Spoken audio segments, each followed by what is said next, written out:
highlight the need to increase our speed on Route 0. My name is Lori Anderson, and I am a Colorado field organizer with Moms Clean Air Force, a community of over 1 million moms and dads united against air pollution, including the urgent crisis of our changing climate to protect our children's health. I am joined here on the west steps of the Capitol with State Senator Chris Hansen, Denver City Council Member Chris Hinds, and Sarah Kunstler with Mountain Moms, to uplift stories about how we can benefit from reduced tailpipe pollution from cars and light-duty trucks and cleaner air. Here in Denver, where we remain in severe ozone non-attainment and face far too many days where the ozone is so high that our air is unhealthy to breathe, we know that the route to zero emission transportation future can't come soon enough. In addition to being the #1 source of ozone-forming pollutants in the Denver area, the transportation sector is currently the leading domestic source of the carbon pollution that is driving climate change in Denver and makes up almost half of the carbon emissions in Greater Denver. By making cars cleaner, we can dramatically cut pollution damaging the health of Denver area residents, as well as reduce the carbon pollution driving climate change, avert the most catastrophic impacts of the climate crisis, and address long-standing environmental injustice. We are on a path to zero-emission transportation future in the United States. Our momentum is being spurred on by historic federal investments in charging infrastructure, battery manufacturing, and tax incentives for consumers to make the transition to zero-emission vehicles. Another important step in our transition to clean transportation came in mid-April when the Environmental Protection Agency released its Clean Car Standard Rule that will reduce air pollution from cars and light-duty trucks and increase production of EVs and plug-in hybrids, all while helping to address the growing climate crisis. These new strong clean standards are critical for accelerating our journey on Route 0. In addition to saving drivers money at the pump, stronger standards will spur innovation and lead to more affordable zero-pollution vehicles, lower transportation costs for families, and result in cleaner and a better climate. While change is on the horizon, we will not realize the benefits of reduced pollution until these changes are implemented, so we must increase our speed on Route 0. In order for us to make progress on Route 0, we need the Biden administration and the Environmental Protection Agency to finalize the strongest possible vehicle pollution safeguards for all automobiles, pickup trucks, and delivery vans produced from 2027 through 2032 by the end of this year. This rule will pave the way for a quick transition to more zero-emission vehicles. I would like to introduce our next speaker, Senator Chris Hansen. Thank you. Thanks, Lori. Well, a very good morning to everyone. I'm so proud to be standing here with my friends and colleagues to call for the strongest possible standards from the EPA. You know, it's so critical that we move with urgency on this matter. And I'm also here to highlight the partnership that we have in Denver. We'll soon be hearing from City Councilman Chris Hinds. I'm here to highlight the incredible work that we've done at the state level to accelerate electrification of transportation, clean up the air in the Denver metro area in particular, and drastically reduce CO2 emissions in the state. Everybody knows how urgent this work is. We've had the hottest summer on record. We've had terrible air quality in Denver, still in severe non-attainment. We must move with urgency to correct these problems. The City of Denver is doing its part. The state of Colorado is doing its part. We've passed historic legislation over the last several sessions to accelerate this work and help get clean transportation options into driveways, into garages, and make sure that we're cleaning up the air. And that legislative work will continue. That work at the city will continue, but now we need the federal government to do their part.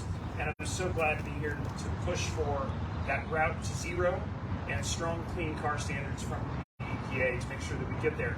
You know, this is not some abstract thing. We can all feel it in the weather. We can feel it in the poor air quality. I can see, kids like my two high schoolers suffering because of poor air quality. This is not some abstract future problem. We need to address it right now, and the federal, state, and local governments all have to play their part. And it's great to be here today to be a part of this important work to reduce air pollution in the Denver metro area in Colorado and drastically reduce CO2 pollution in the state. And now it's time for the EPA to do their part. And with that, I'm very pleased to introduce my friend, my colleague, Councilman Chris Hansen.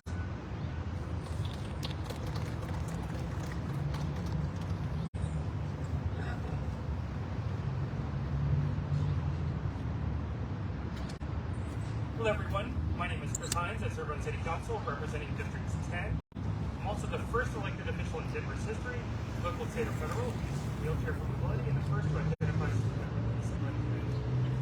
I don't know about you, but this has been a hot summer for me. And I guess that makes sense considering we keep setting heat records in Denver and far beyond. And we'll keep setting heat records as long as we continue to dig up dinosaurs and spew them in the air. It's time for a just and robust transition from combustion engines to fully electric vehicles for us, for our children, for our children's children. For 7 generations, we should be thinking about 7 generations and think about how we can make sure that our planet is habitable for all of those generations that come after us. And we call upon the Biden administration to prioritize reasonable safeguards while making that transition. I want to give you one example. Earlier this year, Denver passed a new law that requires electric vehicle charging stations, the thing that help electric vehicles go, to be accessible for people with disabilities. We all win if we all move quickly from fossil fuels. Until Denver passed that law, there were no standards for people with disabilities for access to EV charging stations. And unfortunately, the disability community is the only community, the protected class that you can join at any time, whether you like it or not. So we didn't have access to EV charging stations here or at the national level. But you see, Denver was at the center of the national disability rights movement in the 70s, so it made sense that Denver would continue to lead nationally. I want to thank my colleagues who are here today. I want to thank the children who are behind me, the future generations that will be behind them, and let's make sure that we all have a habitable planet for everyone. I look forward to working with the Biden administration to secure that just and robust transition to electric vehicles for all Americans. Thank you.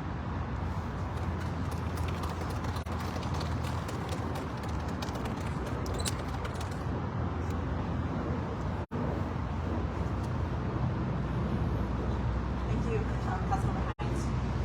Again, my name is Anderson, and I'm a Colorado field organizer with Moms in Air Force, where our mission is to protect children from air pollution and climate change, recognizing the importance of equitable solutions in addressing pollution and climate change. By implementing these stronger clean air standards, the EPA will also follow through on the Biden administration's stated commitment to environmental justice.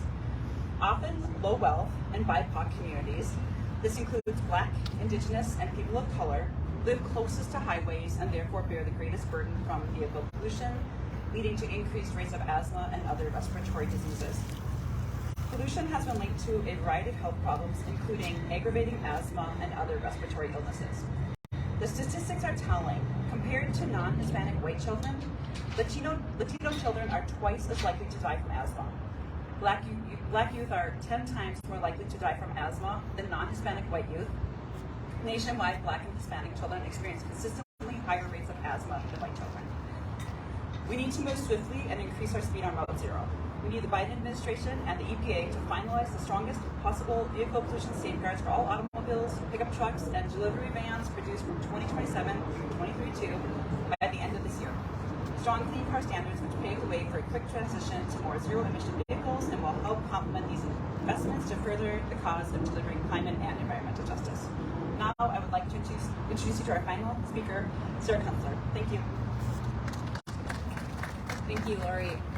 Hi, I'm Sarah Kunstler. I'm from Mountain Mamas, and Mountain Mamas envisions a future with clean air and water for our families, climate justice for all communities, and protected public lands that allow our children to enjoy our outdoor quality of life for generations to come. Air pollution is a major topic of conversation among Colorado moms. We know we have an air pollution problem here. Every day we hear stories of moms who are concerned about the health of their children living in Colorado. Moms watching for high ozone days who have to decide between outdoor time for their kids and breathing cleaner air inside. Moms having to pay for expensive asthma medication and anticipating the next trip to the ER. Moms whose kids go to school next to a highway that worry about the constant exposure to emissions from thousands of cars driving by each day. and moms who think a lot about moving away from Colorado because of the state of our air. We are right to worry. As has been mentioned, the northern Front Range of Colorado has been declared severely out of compliance with federal ozone standards. The American Lung Association, which tracks air quality, has recently given counties from Adams to Weld and from Douglas to Garfield an F for their air quality. And they also rank Denver, Aurora metro area the 6th worst in the nation for ozone pollution. Air pollution causes shortness of breath, asthma attacks, preterm birth and low birth weight, impaired cognitive functioning, and premature death. Pollution harms everyone, but our kids are the most susceptible to the damage it does. In Colorado, there are over 82,000 children that suffer from asthma, and there are higher incidences of asthma in low-income communities and communities of color, as these neighborhoods bear the brunt of air pollution and the climate crisis. As our state continues to grow, there will be more cars on the road, making the problem worse unless we make serious changes to business as usual. We need bold action to reduce pollution now. Thankfully, there are solutions available. By investing in cleaner cars, we can reduce harmful pollution and ensure our most vulnerable communities have clean air. As others have noted, we are also encouraging the Biden administration and the EPA to enact the strongest possible clean car standards to put in place vehicle pollution safeguards for all cars, trucks, and delivery vans produced between 2027 and 2032. We support this effort and want to remind the administration that time is not on our side.